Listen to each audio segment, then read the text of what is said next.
घर बसे घर में वैराग कहाँ, मोह ममता में चित्त पागिए सो पागिए।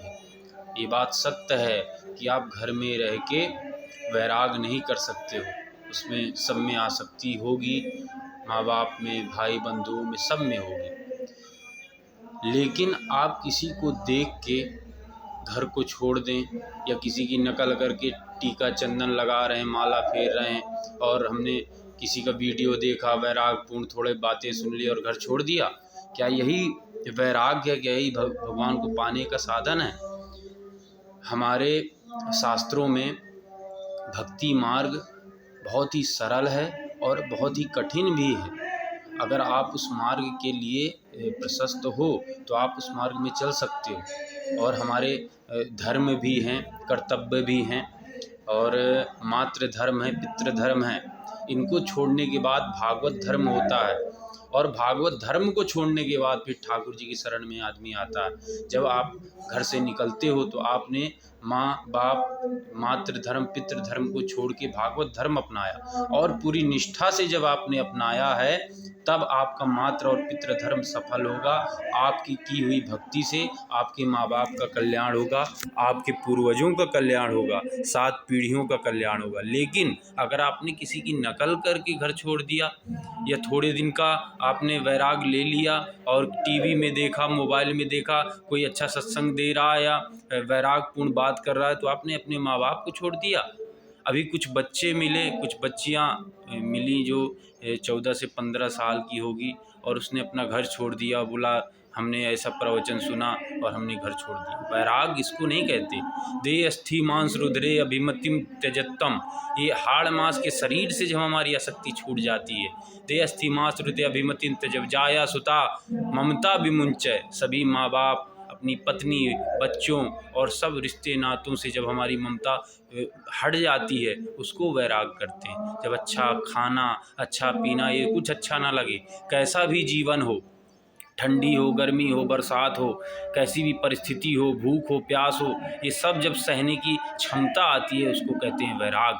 किसी की नकल करके चंदा टीका लगा के इसको वैराग नहीं कहते। आज के समय में ये बहुत तेज़ी से फैल रहा है कि हम किसी की नकल करके चंदन टीका लगा लेते हैं, माला फेर रहे हैं और घर छोड़ दिया।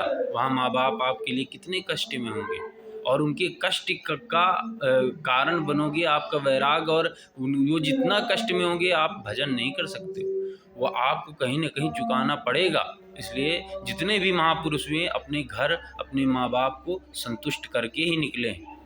अगर कोई कहता है नहीं हमको घर में नहीं रहना, घर छोड़ के ही भजन करेंगे, अगर आपके अंदर क्षमता है, अगर आपके अंदर हृदय में ठाकुर जी आ गए हैं, तो आप कभी भी परिस्थिति से गिरोगे नहीं, आगे बढ़ोगे। लेकिन आपने किसी कारणवश या क्रोध में या किसी का वीडियो देख के या वैरागपूर्ण बातें सुन के छोड़े क्षणिक वैराग और शमशान वैराग वाला वैराग अपनाया है, तो ये इसमें सफलता नहीं मिलेगी।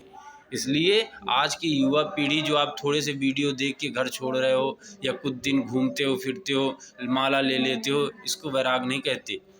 चाह मिटी चिंता हटी, मनवा बेपरवाह, जाको कछु नहीं चाहिए सो साहन को साह।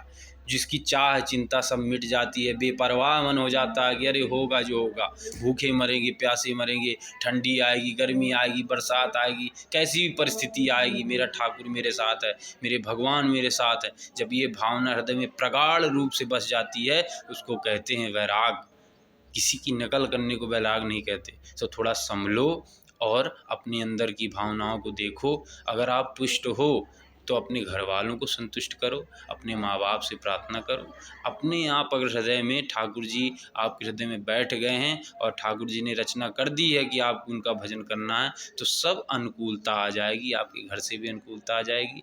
ऐसे थोड़ी थोड़ी बातों में घर को छोड़ के भागना और उसके बाद थोड़े दिन के लिए बैराग ले लेना, ये ठीक बात नहीं है। इसलिए इस बात को समझो, सोचो, उसके बाद निर्णय लो, और उसके बाद फिर परिस्थिति को समझो। और गुरु रूप में हमारे माँ बाप भी हैं और हमारे ग्रंथ पुराण भी हैं।